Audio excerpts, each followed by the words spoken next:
Bueno, ahora sí creo que estamos listos para recibirlo y escucharlo, así que invitamos al periodista Nicolás Casanseu a ocupar su lugar y lo recibimos con un fuerte aplauso.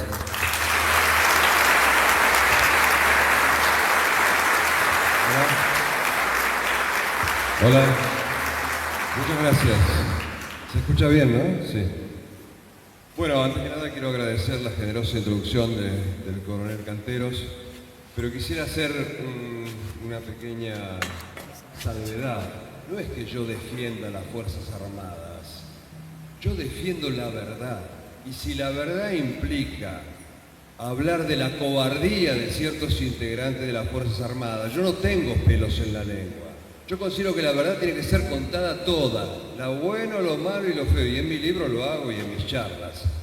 A mí lo que me indigna es que se haya metido a todas las Fuerzas Armadas, todos sus integrantes, en una misma bolsa. Y no hay peor generalización que la mentira, no hay peor mentira que la generalización. En las Fuerzas Armadas, como en cualquier profesión, hubo de todo. Lamentablemente, lo malo siempre aparece en los medios y lo bueno se oculta. Pasó con la gesta de Malvinas. Después de terminada la gesta de Malvinas hubo una convergencia perversa de dos ocultamientos, porque como en toda guerra, en la guerra de Malvinas hubo grandezas y miserias. El gobierno del proceso militar trató de tapar las miserias, igual afloraron, y el gobierno sucesivo de Alfonsín y otros civiles trataron de tapar las grandezas, y esto cuesta mucho más de que aflore. ¿Por qué trataron de tapar las grandezas? Es una pregunta clave, y hasta me parece interesante desde el punto de vista sociológico. Nosotros los argentinos, que nos jactamos de absolutamente todo, desde nuestros futbolistas hasta la invención de la viroma, el dulce de leche y tantas otras cosas, no nos jactamos para nada de haber enfrentado de igual a igual a una potencia mundial, apoyada por una superpotencia, apoyada por la Comunidad Económica Europea, por muchos países de distintos continentes, y de haber estado a punto de hacer retroceder esa flota, que lo dicen los propios ingleses. Es realmente curioso que, pudiendo jactarnos del coraje de nuestros combatientes, los tengamos escondidos. Nadie conoce sus nombres y han pasado, ya pronto se van a cumplir, 38 años. A 38 años del conflicto de Malvinas, nadie sabe lo que pasó realmente en Malvinas. Nos han creado una imagen gris y triste de la guerra de Malvinas, una especie de que nos llenaron la cara de dedos y que bien merecido lo teníamos, y nada más alejado de la realidad. Hay muchos motivos por los cuales esto pasó y se impuso.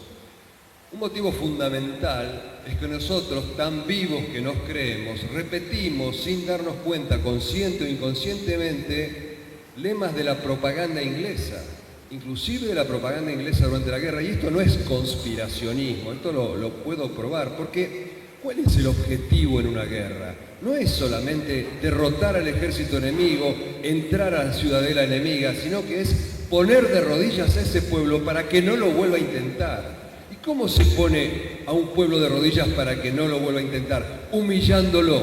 Y los ingleses lo han dicho con toda claridad. El 22 de junio, 6 días después de la rendición en Puerto Argentino, un lord en la Cámara de los Lores decía: hay que revolcar a los argentinos en el fango de la humillación, así ni siquiera sus nietos sueñen con recuperar las islas. Y eso es lo que han logrado con la ayuda, consciente o inconsciente, de muchos argentinos, por esta ligereza que tenemos de repetir las cosas, en el caso de que sea de buena fe, sin ahondar en ello. No ahondamos en las cosas y así nos va, porque, a ver, nosotros ¿estamos de antemano condenados a la derrota, como se puede escuchar permanentemente? Esto es falso, lo dicen los propios ingleses. El almirante Woodward llevaba un diario. Ese diario después fue recopilado en un libro, se llama Los 100 días, hay una versión en español, cualquiera lo puede leer. En varias oportunidades él habla de cómo nuestros pilotos estaban diezmando a la flota, y el 13 de junio anota en su diario: después de enumerar todas las bajas que nuestros pilotos le causaron, anota esto: si los argentinos pudieran soplarnos, nos caemos. 13 de junio, el día en que el general Menéndez decide la rendición sin haber dado nunca una orden de ataque ni de contraataque, orden que esperaban con temor los ingleses. Y eso tampoco me lo crean a mí. Vayan a YouTube, que está el documental de los 30 años que hicieron los ingleses, y los jefes terrestres dicen que esperaban con temor ese contraataque porque estaban sin pertrechos. ¿Y por qué estaban sin pertrechos? Porque nuestra aviación le había hundido el Atlantic Conveyor, que era el transporte que llevaba los helicópteros y todo lo que era necesario para continuar la guerra. Entonces, hay muchísimas causas por las cuales nosotros no sabemos qué pasó en Malvinas y por ende no reconocemos a nuestros héroes, que es una gran injusticia para con ellos, pero es una mayor injusticia aún para con el país, porque un país necesita de héroes para inspirarse, para tener una vara elevada, y quizás por eso también nos ocultan a nuestros héroes. Porque un país con la vara elevada inspirado en héroes, una población se eleva al admirar a los héroes y es mucho más difícil engañarla, saquearla, llevarla de las narices, y quizás por eso también nos ocultan la verdad de la historia de la Guerra de Malvinas. Y esto ya lleva 38 años y seguimos repitiendo las mismas mentiras. Por ejemplo, ¿cuántas veces hemos escuchado que Malvinas fue una loca aventura, una absurda aventura? Bueno, son palabras textuales de un panfleto inglés del año 82 que los ingleses dirigían a los soldados argentinos exhortándolos a rendirse. Yo en mi libro reproduzco ese panfleto. Los ingleses astutos y con aliados hacían que estos panfletos llegaran a nuestros soldados, no lanzándolo desde los aviones, lo que era imposible si el avión hubiera sido derribado, sino que como todos escuchábamos las radios uruguayas, que entraban bien, las argentinas no entraban bien, el locutor uruguayo decía: hoy sobre Puerto Argentino fueron arrojados panfletos ingleses. Mentira. Y los panfletos ingleses decían tal cosa, y leía toda la proclama, con lo cual le hacía el trabajo sucio a los ingleses. Y en ese panfleto dice: soldados argentinos, dejen esta absurda aventura, abandonen esta loca aventura. Repetimos frases de la propaganda inglesa, como por ejemplo que fue una guerra de la democracia contra la dictadura. Porque los ingleses, claro, no podían decir vamos a la guerra para recuperar nuestra colonia, eso era políticamente incorrecto. Entonces decían vamos a la guerra contra la dictadura argentina. Ah, ¿sí? ¿Y con quién iban aliados a esa guerra? Con Augusto Pinochet, el gran demócrata. Hipocresía total. Pero además nosotros en Malvinas teníamos armamento inglés, teníamos los lanzamisiles portátiles Blowpipe. ¿Por qué teníamos armamento inglés en Malvinas? Porque la democrática Inglaterra se la había vendido a los democráticos miembros de la Junta del Proceso Militar encabezados por Videla. Otra hipocresía. Y así una mentira encima de otra. Una cosa que ha quedado en el inconsciente colectivo también es que esto de Malvinas fue una cuestión de los militares. Nada más alejado de la verdad. En realidad, si no hubiera sido por civiles, por los civiles, probablemente ni siquiera hubiera habido guerra.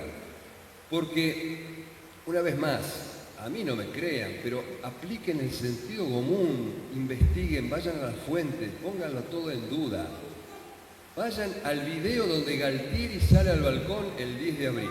Escuchen, se escucha claramente. Cada vez que Galtieri decía yo presidente, lo chiflaban, lo insultaban. Y cuando decía les presentaremos batalla, lo ovacionaban y lo aplaudían. La gente hacía clara diferencia entre la causa nacional Malvinas y el gobierno de turno. ¿Qué pasó? ¿Ustedes creen que los generales argentinos iban a tener las agallas de ir a una guerra y nada menos que contra la OTAN? Pero ni en sus peores pesadillas. No tuvieron el coraje de combatir a la guerrilla asesina con la ley en la mano, como debía haber sido, hicieron la barbaridad que hicieron, e iban a ir a una guerra contra la OTAN. Absurdo. Ellos no fueron nunca a la guerra, cayeron en una trampa. En el famoso toco y me voy, el guido del Pentágono, que se podía recuperar Malvinas, eso sí, sin lastimar a nadie, y después se negociaba. ¿Por qué? Porque los ingleses y sus aliados necesitaban una provocación argentina, un casus belli, para ir a instalar la fortaleza Falkland, como ellos la llaman, en Malvinas. Porque se ha reducido todo esto a la banalidad de que un general se despertó borracho. Hubo motivos geopolíticos, geoestratégicos, geoeconómicos importantísimos. Los países centrales, como Inglaterra, planifican a muchos años en adelante. Necesitaban controlar el petróleo alrededor de las islas, el cruce interoceánico, porque un par de bombas en el canal de Panamá y los océanos no se comunican más. Y sobre todo, la proyección a la Antártida, que es el último gran reservorio de agua dulce y de minerales del planeta. Ellos ya han bautizado el sector antártico argentino como tierra de la reina Isabel. El coronel Jorge Leal, que fue el primer argentino que llegó caminando al Polo Sur, decía: sin Malvinas no hay Antártida. Y eso lo entendieron muy bien los ingleses y sus aliados y se han apoderado de Malvinas para el próximo zarpazo que va a ser la Antártida. Pero vuelvo al tema de los civiles. Los civiles en ese momento, y los mayores lo recordarán, los menores pueden ir a los videos, reventaron las plazas del país reivindicando, plebiscitando la recuperación de Malvinas. Después, como somos exitistas, todo el mundo se abrió, no, yo estuve en contra, fulano estuvo en contra. Mentira. Todo el tiempo escucho decir que Alfonsín estuvo en contra. Mentira. Vayan a las fuentes, vayan a los diarios del 4 de abril. Alfonsín apoyando la recuperación de Malvinas. Vayan al libro de Armando Alonso Piñeiro, que recopiló todas las opiniones de los políticos, Alfonsín y todos los demás políticos reivindicando la recuperación de Malvinas. ¿Qué pasa cuando Galtieri se da cuenta que cayó en una trampa y que los ingleses vienen en serio y que Estados Unidos no va a ser neutral? Esto lo sé de primera fuente. Me lo dijo el sobrino del ministro de Defensa de Galtieri, Frugoli, que era un civil. Cuando se da cuenta Galtieri, le dice a Frugoli, saquemos las tropas de las islas. Y Frugoli le dice, no podemos, la gente nos cuelga en Plaza de Mayo. Y así hubiera sido. De hecho, cuando los generales se rinden sin haber dado esa ofensiva final, de nuevo las masas se lanzan a Plaza de Mayo, insultan a los generales, los llaman cobardes y exigen que se continúe la guerra. Pero no solo eso, algo que se ha olvidado o que se ha ocultado. 200.000 civiles se anotaron de voluntarios para ir a pelear en Malvinas. Y eso hablo de los adultos, porque venían jóvenes de 14, 15, 16 años. En mi canal de YouTube tengo los testimonios, que por supuesto no los anotaron. A los que sí se anotaron después les dieron un diploma. Es más, no fuimos demasiados los civiles que tuvimos en Malvinas, pero así todo, 18 civiles dieron su sangre, murieron en combate por Malvinas. Nosotros con mi camarógrafo, Alfredo Lamela, lamentablemente ya fallecido, llegamos a Malvinas y como nos considerábamos primero argentinos y después periodistas, ingenuamente le pedimos a los militares armas para participar de la defensa. Se nos mataron de risa. A mí un mayor, seguramente el coronel lo conoce, el mayor Doglioli, me dijo, a vos si te dan un arma, yo hago un pozo de 2 metros, me entierro ahí, no salgo hasta que termine la guerra. Muy gracioso el hombre. Como nosotros insistíamos, me dijo, mirá, formen una compañía de tiradores periodistas y por ahí quizá les demos un arma. Bueno, se burlaba, no importa, muy gracioso, pero era un sentimiento genuino. Mi camarógrafo, un muchacho de barrio, común y silvestre, una vez bajo un bombardeo me dijo, mira, estuve pensando, si acá hay 10.000 tipos defendiendo las islas, yo soy el 10.001. No llegamos a recibir las armas, pero uno de los últimos días estábamos filmando un combate de artillería y un teniente de apellido Caballero del grupo de artillería 3 de Paso de los Libres me dio el honor de poder tirar un cañonazo contra los ingleses. Me encantó, por supuesto, soñaba con hacerlo, me engolosiné, le pedí que me dejara tirar por segunda vez, no me dejó, hizo bien, siguieron tirando los profesionales. Pero yo quiero pensar que ese cañonazo representaba a esos 200.000 civiles que quisieron ir a derramar su sangre y que no los dejaron ir. Entre esos civiles había lisiados en sillas de ruedas, había pilotos de avionetas que ofrecían lanzarse como kamikazes contra la flota. Estaba un periodista en aquella época muy famoso, Manfred Schönfeld, que ya estaba enfermo del corazón, viejo, obeso, y rogaba que lo dejaran ir a pelar papas para los soldados. Les voy a mostrar ese video, espero que me reconozcan porque tenía bastante más pelo que ahora. Y pegado, muy cortito, un ejemplo de mi trabajo. Yo trabajaba para el Continente y la inmensa mayoría de ese material fue destruido, se perdió. Pero conservé la noticia que yo di internamente para los soldados argentinos y los Kelpers de que habíamos atacado al portaaviones Invencible, un poco para molestar a los Kelpers. Di la noticia en español y en inglés. Esto muy breve, es como manera de presentación del trabajo en Malvinas.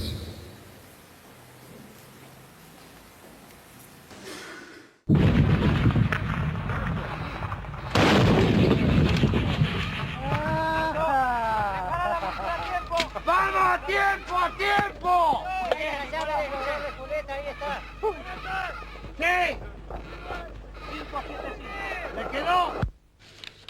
Buenas noches. Interrumpimos esta transmisión para dar a conocer una información de último momento.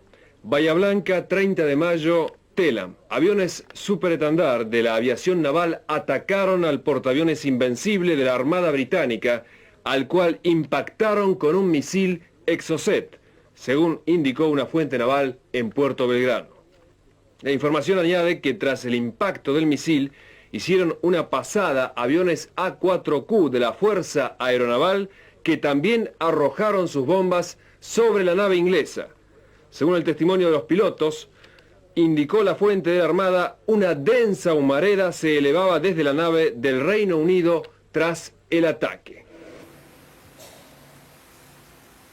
Nosotros hemos sido bombardeados permanentemente y seguimos siendo bombardeados por estas ideas fuerzas falaces que quieren presentarnos a Malvinas como una cosa gris y triste y punto. Por supuesto, ninguna guerra es alegre, pero además de triste, como toda guerra, nuestra guerra fue gloriosa y no quieren que esto se instale en la población, porque yo creo que uno de los motivos es que se sigue queriendo demonizar a las Fuerzas Armadas en conjunto. Y si se reivindica a aquellos guerreros que lucharon con honor en Malvinas, la gente se puede llegar a preguntar ¿por qué hoy carecemos de Fuerzas Armadas? Porque hoy no tenemos Fuerzas Armadas. Las Fuerzas Armadas hoy son un plan, alcanzan nada más que para pagar los sueldos, estamos absolutamente desarmados. Y nos hemos olvidado que las Fuerzas Armadas no son para ir a la guerra primordialmente, son para no ir a la guerra. Lo decían los antiguos romanos, si quieres la paz, prepárate para la guerra. Son un factor de disuasión, no te metas conmigo porque mirá lo que tengo atrás y no tenemos nada atrás. Y el día que se terminen, que ya se están terminando los recursos acuíferos, petrolíferos, territoriales, alimenticios del planeta, van a ir por los nuestros y no tenemos fuerza de disuasión. Nos olvidamos de aquella vieja máxima de que el pueblo que no quiere mantener su ejército termina manteniendo un ejército enemigo. Y entonces sigue esta demonización de las Fuerzas Armadas metiendo todo en una misma bolsa, lo cual es absurdo y no nos detenemos a pensar. Porque existieron Videla y Macera hace 40 años, hoy no podemos tener Fuerzas Armadas. Es como si un profesor de matemática hubiera abusado de un alumno. ¿Qué hay que hacer? Reventarlo, matarlo, fusilarlo, meterlo preso al profesor de matemática, pero no anular la materia matemática.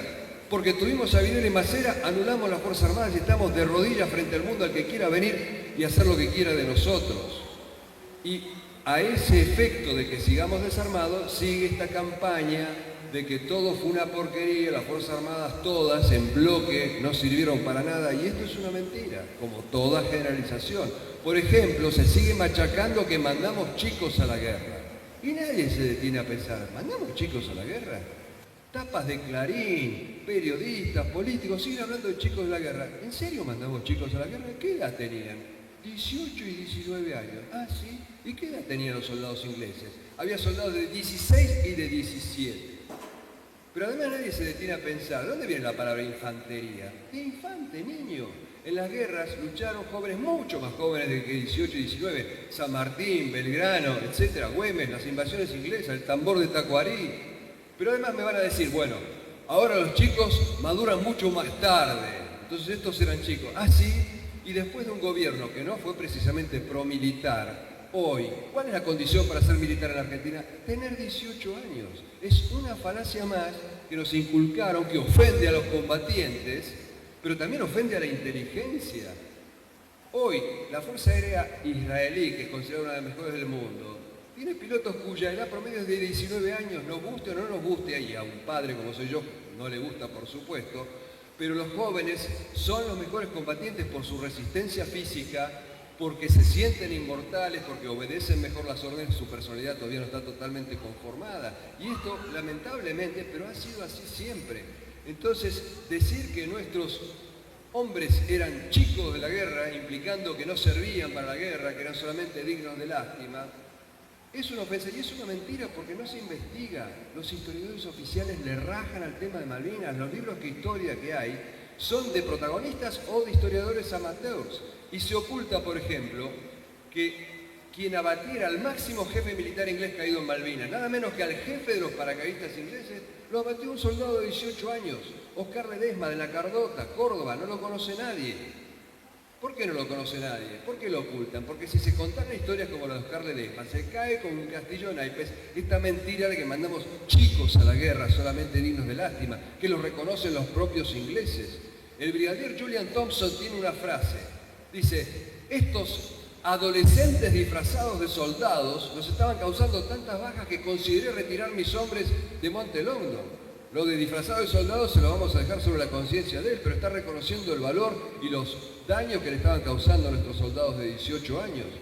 Hay una historia de un contraataque en Monte Longdon, donde quedan aferrados entre las rocas una sección de los 40 soldados argentinos al mando del teniente Castañeda, que hace 2 días le han hecho un trasplante de corazón y de riñón y que Dios ayude a su recuperación. Como volvió de Monte Longdon, espero que vuelva de este Monte Longdon. Y se están aferrados, matándose a tiros hasta que el soldado Miguel Ángel Falcón sale de la protección de la roca donde estaba, puteando a los ingleses, disparando de la cintura, hasta que es abatido por una ráfaga ametralladora. Combatieron como hombres. Oscar Ledesma, a quien nadie conoce, abate al jefe de los paracaidistas ingleses, que se llamaba H. Jones. Los ingleses, como muchos militares, tenían indicativos, nombres cortos. El indicativo de él era Rayo de Sol. ¿Qué pasó? Él ve, como en el pozo de al lado hay 2 soldados correntinos de Mercedes del Regimiento 12, que están a punto de ser muertos por un oficial inglés que carga contra ellos, le dispara con su ametralladora Mac y lo abate salvándoles la vida. Esta es la historia de Oscar Ledesma.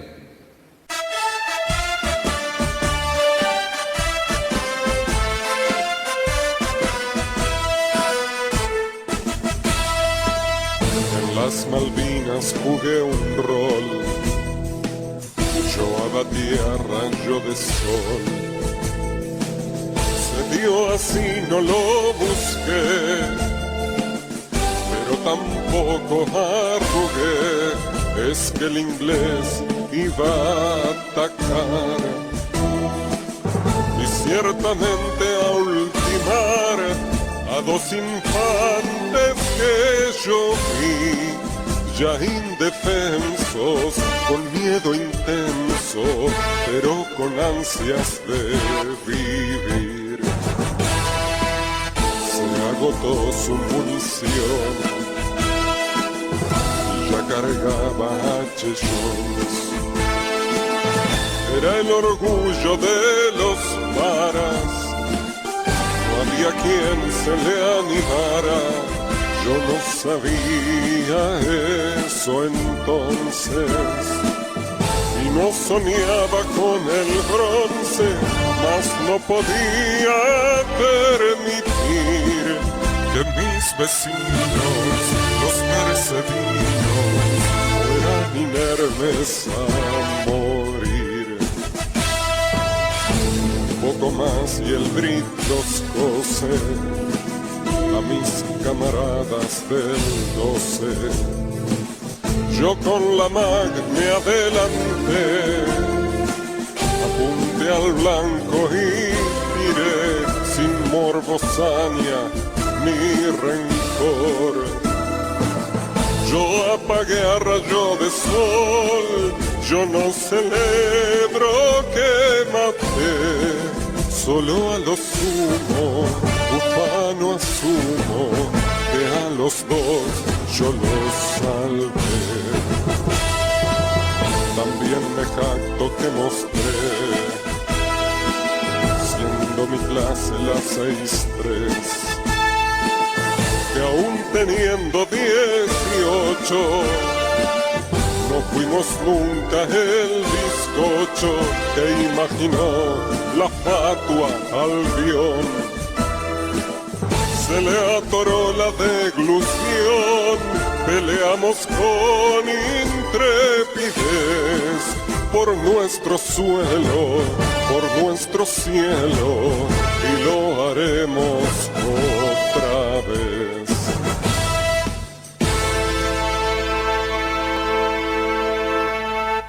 La historia de Ledesma nos permite abordar otra falacia que todo el tiempo se escucha, de que nuestros soldados estaban mal preparados.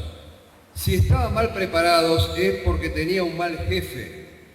El soldado siempre es reflejo del jefe. Y si el jefe es bueno, el soldado es bueno, no importa el tiempo de adiestramiento. Primero y principal teníamos 2 clases. La 62 tuvo 1 año de entrenamiento. La 63 tuvo 2 meses, pongámosle. Pero por ejemplo, Ledesma era el soldado clase 63. Tenía 2 meses de entrenamiento, pero tenía un gran jefe que era el teniente Esteves, un héroe de la guerra de Malvinas, y abatió nada menos que al jefe de los paracaidistas ingleses. Pero además, sentido común, para sacar un proyectil del cajón y entregárselo al suboficial que va a disparar el cañón, ¿hace falta una licenciatura en física cuántica? Por supuesto que no. De hecho, acá entre nosotros tenemos varios participantes de esta sangrienta batalla que fue la batalla de Darwin, y uno de ellos, Torres, que era músico, que fue voluntario, que no tenía por qué ir, le dice que vaya a hacerse cargo de un mortero. No lo sé usar, dice. Copiá como hacen tus camaradas, va, copia y después combate con un león tirando con un mortero. No tenía instrucción. Es una falacia más. Los que tenían un buen jefe no solo tenían buena instrucción, también pasaron menos hambre. Siempre, una vez más, el soldado es el reflejo del jefe. Hubo soldados que pasaron más hambre que todos, que otros desde ya, porque somos todos distintos. Así como hubo oficiales y suboficiales que no se preocupaban por la tropa, había oficiales y suboficiales y cabos que no comían hasta que no hubiera comido el último conscripto. Repito, la generalización es una forma de mentira y no sé si no es una de las peores. Hemos tenido una gesta heroica con hechos realmente que superan la ficción y no hemos todavía hecho una película de guerra sobre Malvinas, porque se han hecho 3 películas largometrajes que son, la verdad, panfletos políticos, que son panfletos contra nuestros soldados.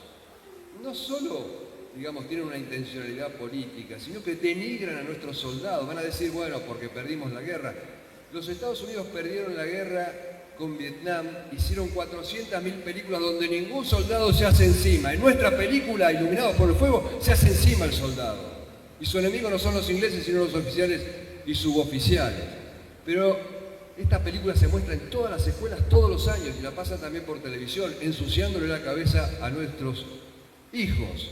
¿Por qué pasa esto? Porque es funcional a seguir denigrando, demonizando a todas las Fuerzas Armadas. Pero nadie investiga, los periodistas, quién escribió el libro en que se basa la película. Le escribió un soldado, Edgardo Esteban, que al primer tiro entró en pánico, temblaba como una hoja. Le tuvieron lástima a sus jefes, lo metieron en una casilla en el pueblo, no estaba en el pozo como estaban sus camaradas, era del grupo de artillería 4 de Córdoba, se negaba a hacer las guardias, y un día se negó a hacer una guardia, lo reemplazó el soldado Vallejo, cayó una bomba y mató al soldado Vallejo. Y hasta ahí yo no lo voy a condenar, bueno, fatalidad, yo no puedo condenar a alguien que su cuerpo no resistió y que entró en pánico. Pero él volvió al continente y en vez de callarse la boca escribió un libro donde mostró como cobardes a sus camaradas, trasladó su cobardía a sus camaradas, no puede acercarse a ellos porque lo revientan. ¿Y qué hizo el gobierno? Tomó ese guión, financió la película Iluminados por el Fuego, que es esta basura, y vean ustedes los créditos de la película. ¿Quién es el autor del guión? El autor del libro es este soldado cobarde que nunca peleó, que nunca vio la guerra, porque estuvo en una casilla de Puerto Argentino. Y es el referente de Malvinas, todos los años aparece dando notas. El guión está escrito por Miguel Bonazo, un jefe montonero. ¿Podemos esperar algún tipo de equidistancia, justicia, mirando a los militares de un jefe montonero? Por supuesto que no. Estamos esperando la película de guerra, una simple película de guerra sin política, que ni siquiera hace falta inventar un guión. Está dicho, la ficción supera la realidad. Una de estas realidades, donde la realidad supera la ficción, está protagonizada por un correntino, un piloto correntino, José Arca, el Cacha le decía. José Arca estaba destinado en Francia, estaba haciendo el curso de los aviones superestandar. Cuando va a estallar la guerra, él pide permiso para ir al frente. Y le dicen, no, usted siga estudiando en Francia nomás. Cualquier otro hubiera dicho, me quedo en Francia. No, él desobedece la orden, de su bolsillo paga los pasajes de su familia, se va al continente, a la Argentina, le enchufa a la familia, a parientes y se va al frente de combate. El 21 de mayo, varias oleadas de aviones argentinos atacan a la flota inglesa. Entre ellas va una escuadrilla donde está Arca. Iba de comandante Filippi, después venía el Cacha Arca y detrás venía el Loro Márquez, 3 pilotos de la aviación naval. Atacan a la fragata Arden, le embocan las bombas, después la fragata se hunde. Pero ¿qué pasa? Aparecen los Harriers, abaten a Filippi, Filippi logra eyectarse, nada hasta la costa, hace supervivencia, finalmente se salva, llega caminando a Puerto Argentino. De un impacto explota el avión de Loro Márquez, muere obviamente en el acto, y Arca, cuyo avión está bastante dañado por los disparos de los Harriers, empieza a ser perseguido por ellos y no tiene con qué pelearles, entonces no inventa otra cosa que arrojarle su propio avión. O sea, le tira el avión encima al avión contrario hasta que el inglés o se le terminó el combustible o por algo decide irse. Arca sigue volando y quiere aterrizar en Puerto Argentino con esa obsesión que tenían nuestros pilotos, porque así los habían educado, que el pueblo había pagado mucho dinero por el avión y que el avión había que salvarlo. Y hubo varios pilotos nuestros que murieron solamente por querer salvar al avión.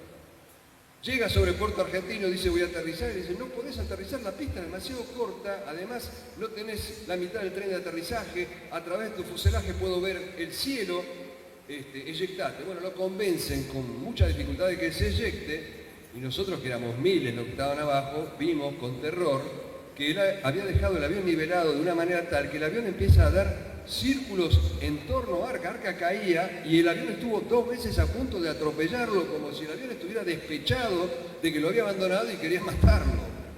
Bueno, el avión después se desvía y enfila hacia Puerto Argentino, lo cual era un peligro si caía en la población civil, iba a ser una masacre. Entonces nuestra artillería empieza a tirarle para abatirlo, mientras Arca sigue cayendo. Pero se ve que el avión dañado volaba demasiado lento, la artillería estaba preparada para otra velocidad, en fin, no pudieron abatirlo. El avión hizo la vuelta que quiso, aterrizó plácidamente a la orilla del mar y se incendió. Después de la guerra lo cargaban a Arca y le decían que el avión volaba mejor sin piloto que con piloto. A todo esto Arca sigue cayendo, muy golpeado, porque en las películas es bárbaro lanzarse, eyectarse de un avión, pero en la realidad eyectarse es como golpear contra una pared. Él venía quebrado cayendo, cae al agua, logra deshacerse de sus paracaídas, le mandan un helicóptero, pero el helicóptero no tenía guinche, no tenía aparejos para alzarlo y él no tenía fuerzas para subirse, estaba exhausto. Entonces el helicóptero se vuelve, le empiezan a dar hacia la costa y de la costa le hacían así. Y dice, estos idiotas me están saludando, que vengan a ayudarme. No, le decían que a la costa no porque estaba minada. Sale de nuevo un helicóptero. A todo esto, Arca tenía puesto lo que se llama el traje antiexposición, o sea, una protección que en el agua helada te da media hora de vida. Y el piloto del helicóptero, el capitán Svensson, lo que hace, ya que Arca no podía subirse, mete el helicóptero literalmente en el mar, un mar embravecido, mete los patines del helicóptero en el mar y sale el cabo Martín San Miguel sin traje antiexposición, o sea que si se caía al agua se moría en 2 minutos, lo agarra del pelo a Arca y a pulso lo lleva hasta la costa.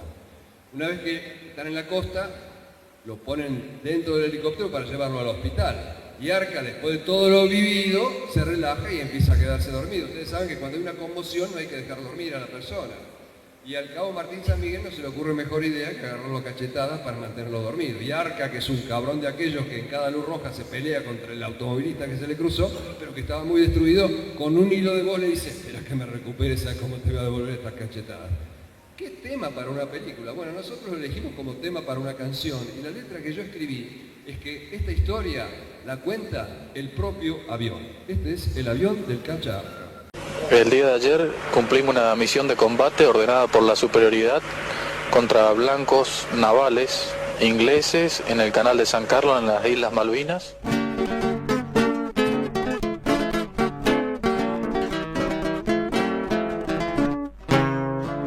Yo soy el avión del Cacha Arca, él es mi jinete y quiero mojarle la oreja a la barca en esto que lo voy a cometer. Vamos 3 de aviación de marina, el blanco es la Ardent, mi Cacha resuma adrenalina, no hay riesgo que lo acobarde. Filipi adelante, emboca su bomba y yo también la perforo. A esa fragata que como una tromba ataca tercero el loro. Faena cumplida y arde el Arden, mas ya están encima los Harriers. Le dieron al loro, que Dios lo resguarde, al mango que a todos nos barren. Me acribillaron y pierdo nivel, pero salvaré a mi Cacha. Lo llevo a la base o muero con él, no tengo de infiel ni la hilacha. Mas este que hace, se eyecta el ingrato y quiere salvarse él solo, pues se lo ha buscado, traidor insensato. Yo lo circunvolo y lo inmolo. Le erré por un pelo, por un alfiler, mejor porque igual quiero al cacha. Y mientras voy rumbo al atardecer, que él vuele hacia su muchacha. Pero esto es el colmo, me tiran los nuestros y cacha vos ni te afligís. En vez de hacerme este pase siniestro, hubieras seguido en París. No hay nada peor que la guerra. La guerra es barbarie, la guerra es muerte, nadie quiere la guerra. Pero aún en la guerra, no solo se ve lo peor, también se ve lo mejor del ser humano. Es apasionante observar cómo se caen todas las caretas. En una guerra, como en cualquier situación límite, nadie puede aparentar lo que no es. Entonces uno ve al malo transformarse realmente en un pérfido malvado y al bueno lo puede ver convertirse prácticamente en un santo. Y eso es apasionante observarlo.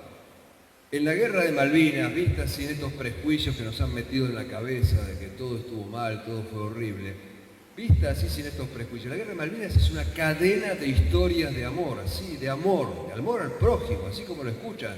El amor ese que dice el Evangelio según San Juan, que es el mayor amor. Cristo dice, no hay mayor amor que el de aquel que da la vida por sus amigos, pues nuestros soldados daban la vida por sus amigos. Hay montones de esas historias. No me quiero extender demasiado en ellas, pero les voy a presentar una que tiene como protagonista a un correntino.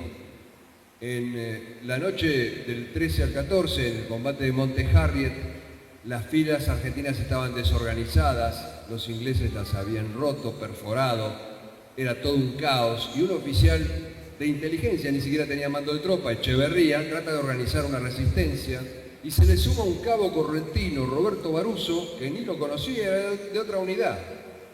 Pelean juntos, Baruso le había sacado un visor nocturno a un inglés, le dirigía el tiro al oficial Echeverría, que tiraba con el fusil, hasta que Echeverría es atravesado por 5 balazos. Me decía el cabo Baruso que la nieve debajo de Echeverría estaba negra de la sangre, estaba perdiendo Echeverría. Y Echeverría ordena a Baruso que se vaya, que se salve, que se retire. Y estaba bien si Baruso se iba, porque los soldados están para obedecer órdenes. Él se niega. Dice, no, yo lo voy a sacar de acá. Reitera su orden Echeverría y dice, déjame acá, yo ya estoy en paz con Dios. Rompe en llanto de la impotencia Baruso y dice, no, no lo dejo. Y empieza a arrastrarlo, a sacarlo fuera de la zona de peligro hasta que se cruza con un inglés ahí de noche entre las rocas, saca su cuchillo, acaba con el inglés, sigue tratando de salvar a su jefe que lo había conocido esa noche. Hasta que es rodeado por un grupo de ingleses que podrían perfectamente haberlo matado, pero se ve que se dieron cuenta que estaba auxiliando a un camarada. Baruso saca su cuchillo de nuevo y el jefe de los ingleses lo golpea levemente en el brazo con su arma como diciendo, bueno, ya está, se acabó. Y recién ahí Baruso se rinde. Le hicimos una canción al correntino Baruso, como era correntino, obviamente tenía que ser un chamamé, y en la letra introduje hasta una palabra en guaraní, en bareté. Esta es la historia de Baruso y de Echeverría, salvando el teniente.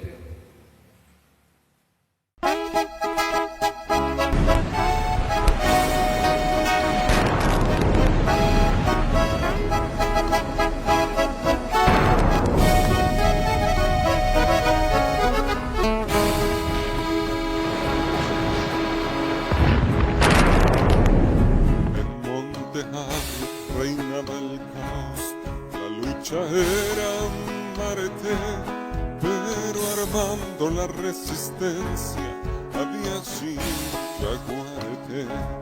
Era un teniente de inteligencia, de apelativo Echeverría. Con mi visor yo marcaba el blanco y con su faz él lo abatía. Balas trasantes lo acribillaron, su sangre se convirtió en tapiz. Me ordenó que me alejara, ya que él igual moriría en un tris. Capo Baruso Varuso salve su vida. Yo estoy en paz con mi Salvador. Son demasiadas mis 5 heridas e insoportable este fiero ardor. Cargué al teniente hasta ser rodeado, saqué el cuchillo una vez más. Si bien mi lucha había terminado, nunca dejé a mi jefe atrás.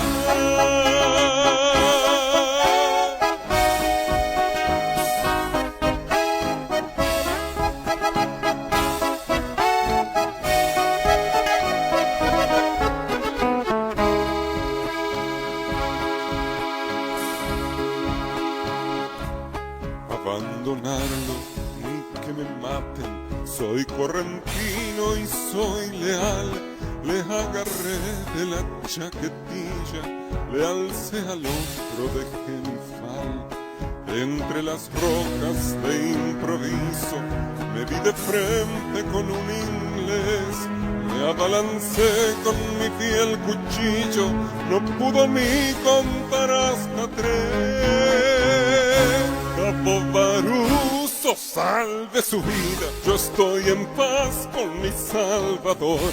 Son demasiadas mis 5 heridas e insoportable este fiero ardor. Cargué al teniente hasta ser rodeado, saqué el cuchillo una vez más. Si bien mi lucha había terminado, nunca dejé a mi jefe atrás.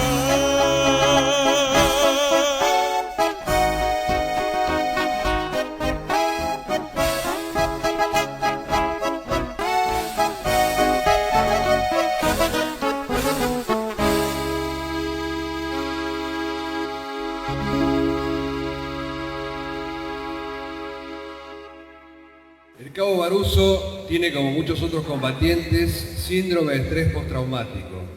Él está condecorado con la máxima condecoración que da la nación argentina, la Cruz al Heroico Valor en Combate.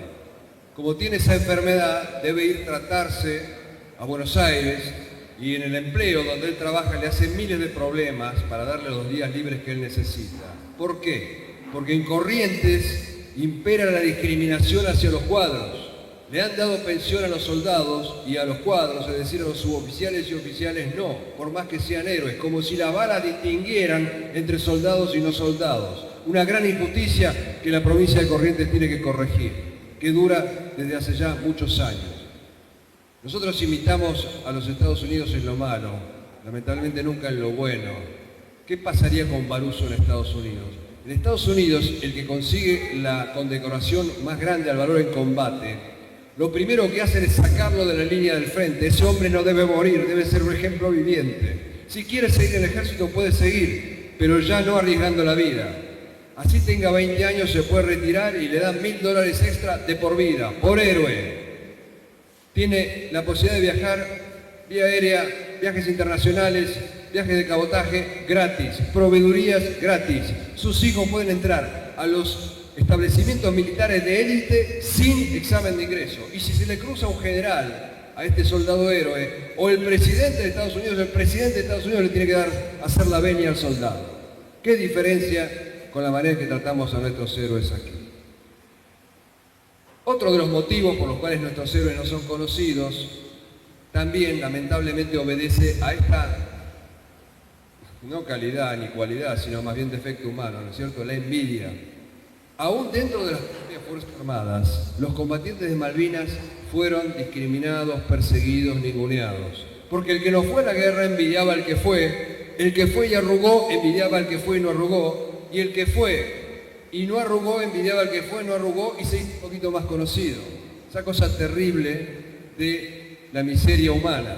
La historia que van a ver a continuación tiene que ver con 3 militares, un oficial, un joven oficial, un alférez y 2 soldados que son los únicos que no se rindieron en la batalla de Darwin e hicieron un escape espectacular, no cayeron en manos del enemigo.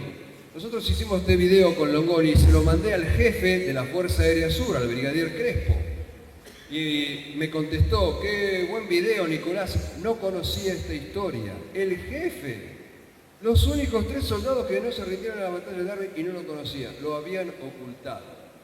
Esta es la historia del puesto Biguá de Radio Observadores Adelantados. ¿Qué eran los ROA, los Radio Observadores Adelantados? Donde no había radares nuestros, como por ejemplo en Darwin, estaban en tierra de nadie, viviendo con la forma más precaria en medio de la nada, y avisaban si venían los buques o los aviones ingleses para que nuestra artillería estuviera preparada.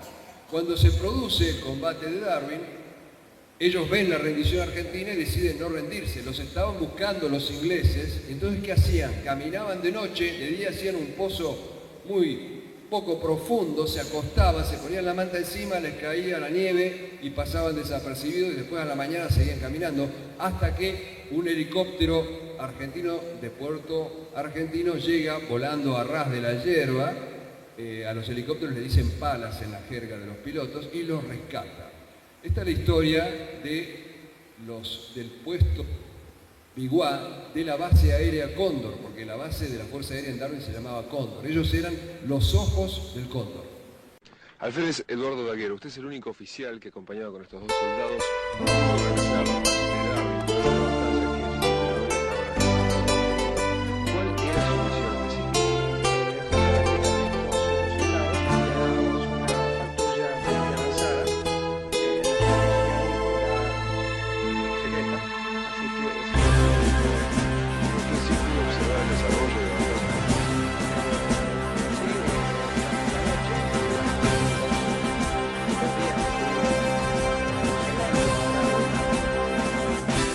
Los ojos del cóndor vigilan el istmo desde el trasfondo del mismo turval, donde no hay radares. Si vienen los Harriers, los observadores darán la señal.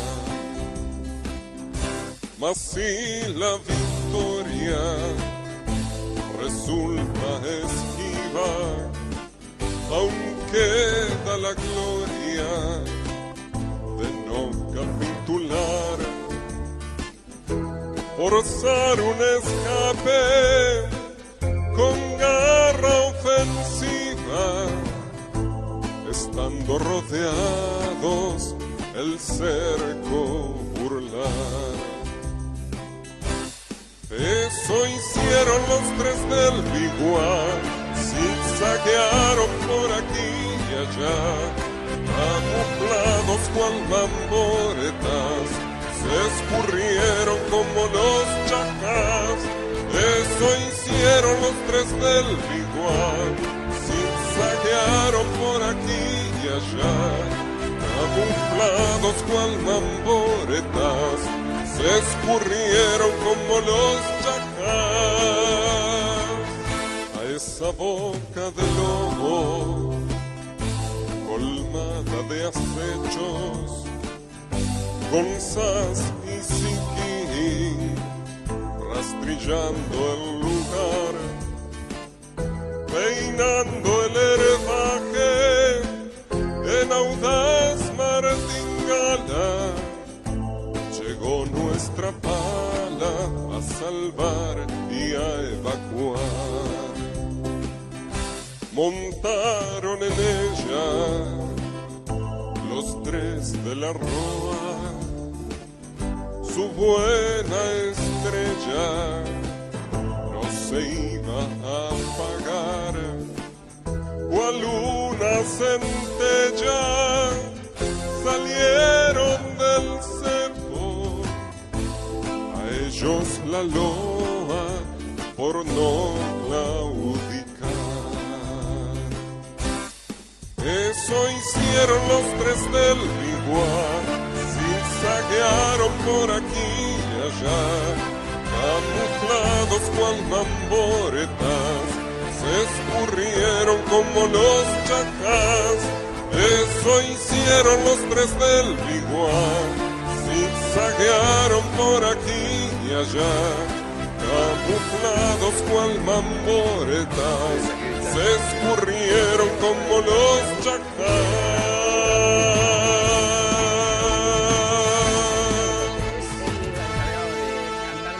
vigilancia del Siquín y yo de buscar la pala, porque la pala estaba desde las 8 esperándonos y a las 10:30 se realizó el rescate. Cuando este alférez Daguero vuelve a la casa en Villa Carlos Paz y toca el timbre, sale la madre y le pregunta, ¿necesita algo, señor? No lo había reconocido de lo delgado que estaba. No solo los soldados la pasaron mal, también la pasaron mal muchos oficiales y suboficiales. Y bueno, por último, el tema de nuestros pilotos, que en el año 82 llenó de admiración al mundo, porque nadie se esperaba la reacción de la aviación argentina y menos los ingleses. Esa fue la gran sorpresa para los ingleses.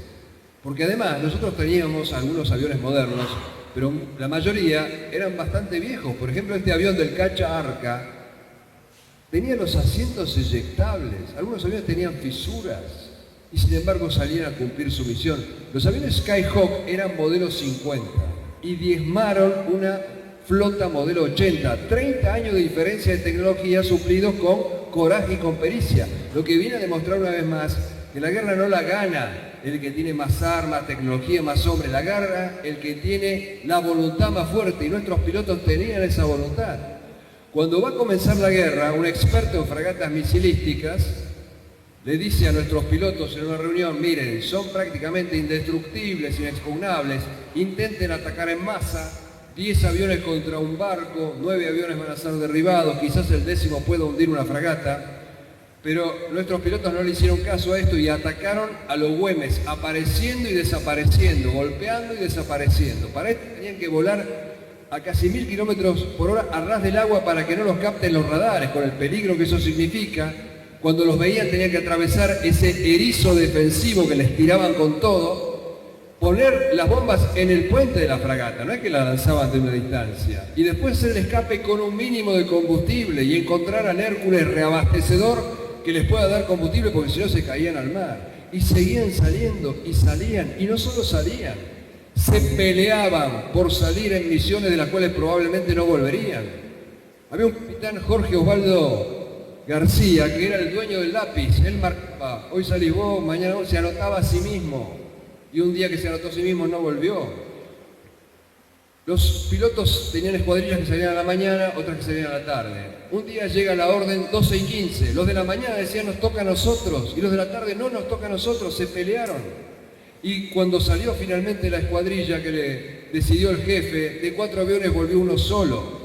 Es hasta difícil de comprender para nosotros los simples mortales cómo podían de esa manera suspender el instinto tan humano de la autoconservación. Y no es que eran superhombres, porque me decía el capitán Carballo, uno de los más valientes, decía que cuando llegaba la orden de salir y él caminaba hacia el avión, le temblaban todos los trebejos. Tenía miedo, pero se subía al avión y desaparecía el miedo y solamente estaba la cuestión de cumplir la misión. Hay historias apasionantes que tenemos que enterarnos muchas veces leyendo a los ingleses. No se conocen. Hay una historia de un periodista inglés que iba a bordo de una fragata que cuenta que la fragata donde él iba es atacada por los pilotos argentinos con tanta audacia y tanta gallardía que la tripulación inglesa estalló en aplausos. Los nuestros vinieron a matarlos, pero estos admirados de su coraje los aplaudieron. Y no los aplaudimos nosotros, ni los conocemos. Y se nos están muriendo, porque el tiempo biológico es implacable. Nosotros tenemos una larga tradición de que nuestros héroes mueren en el olvido. Empezando por San Martín. San Martín fue prácticamente expulsado del país y lo reconocieron 50 años después de haberlo expulsado. Por eso yo le digo a los veteranos que tienen que hacer yoga, pilates, gimnasia, dieta y llegar a los 50 años de la Guerra de Malvinas, que por ahí lo reconocen como a San Martín, pero me olvido que San Martín primero tuvo que morirse. Vamos a tener que esperar a que se mueran para reconocerlos porque van a ser reconocidos. La Guerra de Malvinas va a estar a la par del cruce de los Andes, sin ninguna duda. Esperemos que estén vivos los combatientes para disfrutarlo en ese momento. Va a haber un día que va a explotar Malvinas, que va a haber malvinomanía. Bueno, ojalá que sea a tiempo, en vida. Nosotros quisimos con Carlos Longoni hacerle un homenaje a estos pilotos heroicos que atacaron y diezmaron a la flota inglesa, a los halcones, como le decían, pero al mismo tiempo se nos ocurrió sumarles un homenaje a sus mujeres, a sus novias, esposas, hijas, madres, que sufrieron mucho más que los combatientes, de todas las armas, porque es mucho más terrible y torturante imaginar el peligro que puede estar pasando un ser querido, imaginárselo, que ser uno el que enfrenta el peligro cara a cara. Y a pesar de esa tortura, de esa angustia, apoyaban a sus maridos, a sus novios, a sus hijos. Hay un caso de un teniente Molini, que era comandante del Forrest, que con 10 fusiles a bordo corrió un helicóptero inglés y lo averió, que él dice que cuando iba a ir a la guerra estaba medio preocupado y va y le dice a su madre, y pensando que su madre lo iba a consolar y lo iba a abrazar, y la madre dijo: andar, reventalos a todos, sos el representante de nuestra familia, haceros mierda. El tipo se quedó paralizado. Esas eran las mujeres que apoyaban a sus hombres. Entonces, para homenajear a esas mujeres, a la par que a los halcones, elegimos la historia de Pablo Carballo, audaz entre los audaces, a tal punto que el propio jefe se comunica con la mujer, con Mirta, y le dice: Mirta, mirá, tu marido está muy loquito, lo van a matar, hace algo. Y Mirta se comunica con el marido, pero no le dice: pensá en nuestros hijos, pensá en mí, cuidate, baja un cambio. No, le dice: hacé lo que tengas que hacer, yo voy a criar a tus hijos. Pero antes de que te maten, déjame ir a darte un beso. Esta es la historia.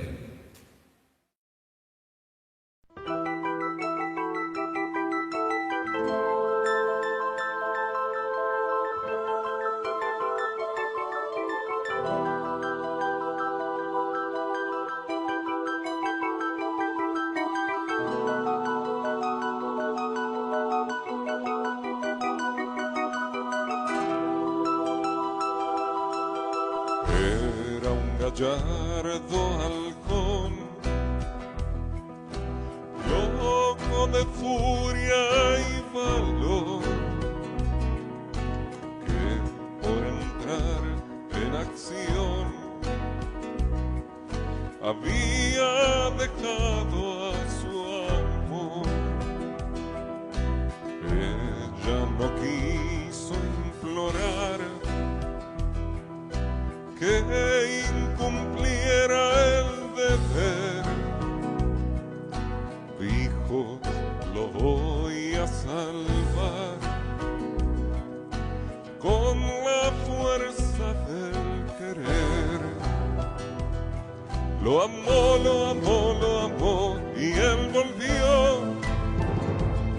Esquivó, esquivó, esquivó del sino el no. El halcón no cayó, pues su amor lo escudó y cuidó. Haz lo que debas hacer, con firme voz le anunció que a tus hijos criaré dignos retoños de halcón. Solo y por última vez, deja que vaya a besarte antes que hiera el inglés tu rostro y tu estandarte. Lo amó, lo amó, lo amó, y él volvió. Esquivó, esquivó, esquivó del sino el no. El halcón no cayó, pues su amor lo escudó y cuidó. La cita muy poco duró. Pronto un tren la alejó, pero su amor lo blindó. Más de un misil desvió. Era un gallardo halcón, loco de furia y valor, a quien estando en acción salvó la que era su amor. Lo amó, lo amó, lo amó, y él volvió. Esquivó, esquivó, esquivó del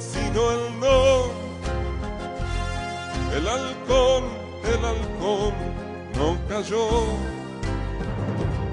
pues su amor lo escudó y cuidó.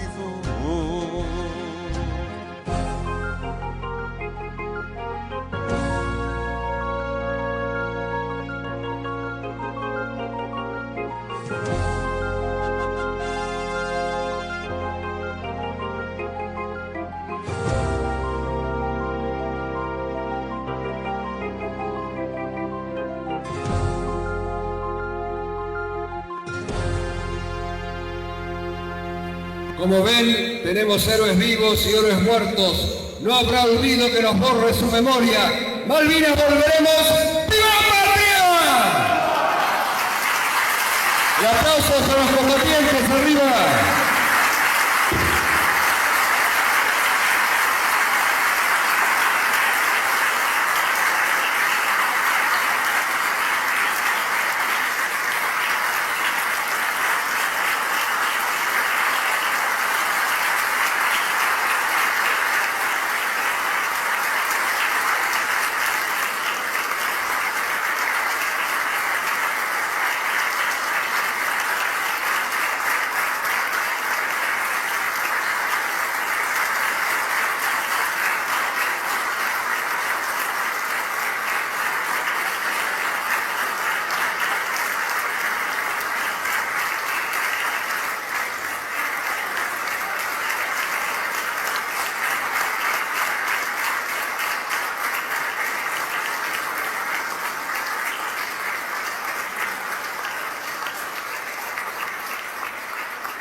Bueno, muchísimas gracias. No sé si hay tiempo y ganas, pero si hay tiempo y alguien quiere hacer una pregunta o manifestar algún desacuerdo, una duda, lo que sea, estamos dispuestos. No sé si hay tiempo. Hay tiempo. ¿Alguien quiere hacer una pregunta a los combatientes o a mí? Estamos a disposición. Sí, por favor.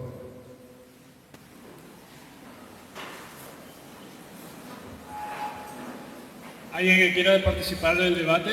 ¿Quiere realizar una pregunta? Bueno, hola, primero que nada, buenas noches. Es un honor tenerlo enfrente. Como sabe, el tema de la guerra de Malvinas, como historia reciente, siempre tiene muchos puntos de vista, y en mi caso a mí me tocó vivir creciendo con la idea de que la guerra fue una derrota total para Argentina, que no tenía ninguna oportunidad ante una potencia como Inglaterra. Bueno, investigando el tema sí, pues no lo podía creer, no podía estar con tan superior sería Inglaterra. Encontré con temas, por ejemplo, cómic, historieta de los franceses, japoneses que admiraban, como dijo usted, de la aviación de la Fuerza Armada. Bueno, que el mundo entero no lo podía creer, que los pilotos argentinos rompían todo protocolo, arriesgando su vida, una locura, volar al ras del agua para cumplir su misión. Bueno, mi pregunta es, ¿usted cree que más allá, obviamente, la superioridad tecnológica armamentista de Inglaterra, Argentina pudo tener oportunidad? Porque yo vi el tema que los ingleses no se esperaban ese ataque argentino. Entonces, hasta se habló de un posible rendimiento, de la rendición de ellos. Y bueno, por capricho del destino, por si así lo quiere ver, no se dio y nosotros sufrimos la derrota. Mi pregunta entonces, ¿usted cree, viendo la verdad, usted que vivió, lo estudió, analizó en primera instancia, si Argentina pudo tener la oportunidad mencionada? Yo no soy experto, pero lo dicen los expertos ingleses, lo acabo de contar. El jefe de la flota inglesa dice que estaban a un tris, los jefes terrestres dicen que estaban a un tris. El hecho es que además, si le sumamos que muchas de nuestras bombas no explotaron porque no teníamos experiencia de guerra, nuestras bombas al principio eran muy pesadas y las fragatas habían cambiado el acero por una aleación, mezcla de aluminio y otras cosas para que sean más rápidas, y entonces nuestras bombas la atravesaban como un cuchillo caliente atraviesa un pan de manteca y seguían de largo. Si hubieran explotado esas bombas, no quedaba nada. Si nos hubieran entregado los 10 Exocet que nos debieron y que no nos quisieron entregar, que ya lo habíamos comprado, no quedaba nada de la flota. Esto no significa que Inglaterra se iba a rendir, pero esa flota tenía que haberse vuelto. Y una vez que esa flota se hubiera dado vuelta, ya ahí podíamos negociar desde una posición de fuerza. Y reitero, no lo digo yo, lo dicen los jefes militares ingleses, podíamos haber hecho retroceder esa flota.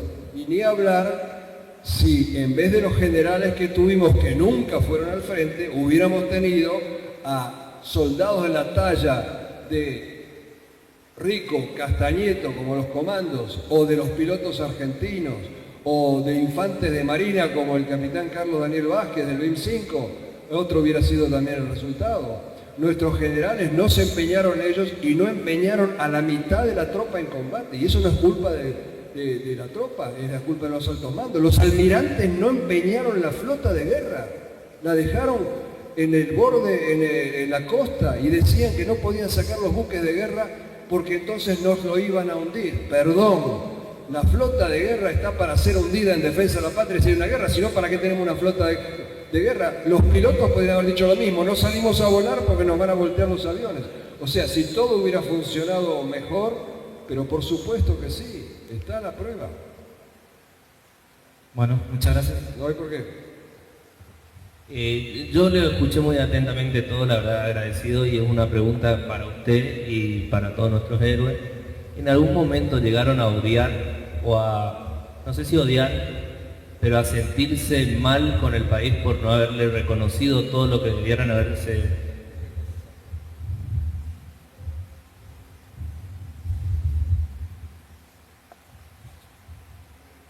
¿Me podría hacer la pregunta? Si alguna vez llegaste a odiar al país porque no te hayan reconocido el esfuerzo que hiciste por ir, estar, defender la patria y volver y que nadie te reconozca. No, creo que no, que repetir lo que pensaba la sociedad, que eso se fue dando año tras año y la sociedad fue entendiendo cuál fue el sacrificio del soldado. Creo que también se le mintió, fue una historia muy mal contada, hasta que los veteranos decidimos contarnos nosotros nuestra propia historia, y hablar del coraje de nuestros compañeros que murieron en Malvinas. Creo que el respeto a los muertos demuestran el sacrificio que hizo el soldado argentino por su patria.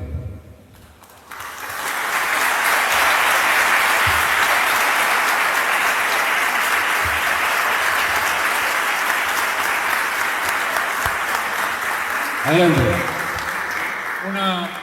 Una pregunta al señor Nicolás.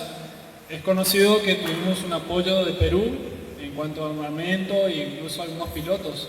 Pero siempre tuve duda qué otro país sudamericano dio su apoyo en ese sentido a Argentina durante el conflicto. Creo que hubo una participación de Bolivia, no sé si hubo una participación de Brasil, aunque sé que Brasil mediaba, pero ¿qué otros países sudamericanos sintieron la necesidad de ayudar a Argentina de manera más profunda, por así decirlo? Muy pocos. Perú, en primer lugar, desde ya, Perú nos ama desde que San Martín los liberó. Ustedes saben que San Martín sobrevivió en Francia porque el Perú le pasaba una pensión, no nosotros. Y creo que son los únicos que nos siguen queriendo. Y en segundo lugar diría Venezuela y un poco Panamá, los demás países no. Pero hay que separar los gobiernos de los pueblos y también hay que separar los gobiernos de las Fuerzas Armadas. Por ejemplo, el Uruguay ayudó a Inglaterra, pero yo sé que en contra del sentimiento del ejército uruguayo. Pero hablando de países, Perú, menos Venezuela, un poquito Panamá y para de contar. Ahí atrás había una pregunta.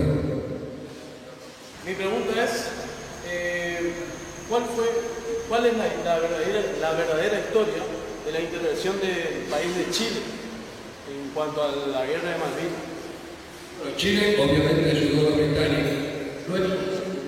Hace un tiempo se publicó de que la ayuda de Chile había decidido la guerra versus Argentina. Lo que los chilenos hacían básicamente era ofrecerle bases a los ingleses que intentaron una hacia Argentina en la operación Nical y fracasaron porque se les cayó el helicóptero. Y sobre todo daban información de la salida de nuestras escuadrillas a los ingleses. Entonces nuestras escuadrillas para despistar a los chilenos tenían que volar primero para un lado, para el otro, un esfuerzo extra para despistar. O sea que sí, ayudó Chile, pero no fue clave su ayuda. Por otra parte, hay que poner las cosas en contexto. Hemos tenido 100 años de conflictos limítrofes con Chile y nosotros aceptamos en esos conflictos como árbitro a la corona inglesa. Nosotros lo aceptamos. O sea, una ingenuidad o una traición.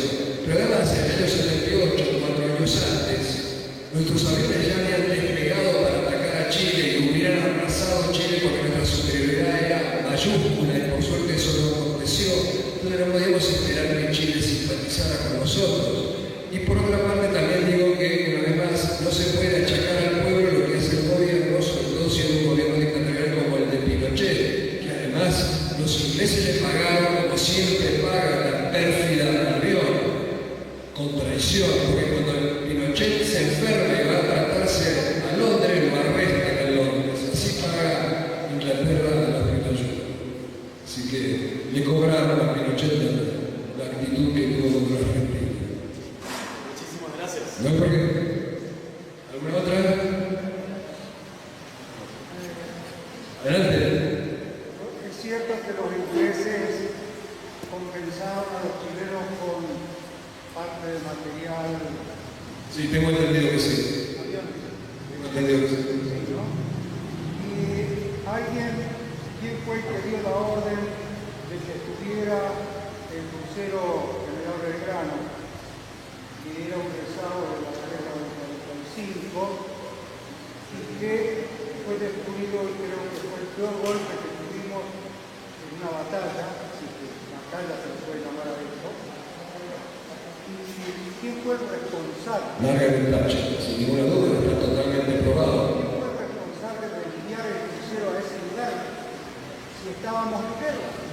¿Qué pensábamos? Porque el límite decía que era de exclusión y no nos iban a bombardear. No, por supuesto que le van a bombardear. Pero el crucero estaba en retirada, no es que iba a atacar a los ingleses. De hecho, mucha gente dice que fue un crimen de guerra, mentira, porque estábamos en guerra. Nosotros mandamos comandos a Gibraltar para tratar de detener buques ingleses en Gibraltar, una operación que fracasó. Son las vicisitudes de la guerra. Pero nadie se hizo responsable. Bueno, el comandante del crucero sí se hizo responsable, siempre acompañó a sus tripulantes y todo. Sí. Sí,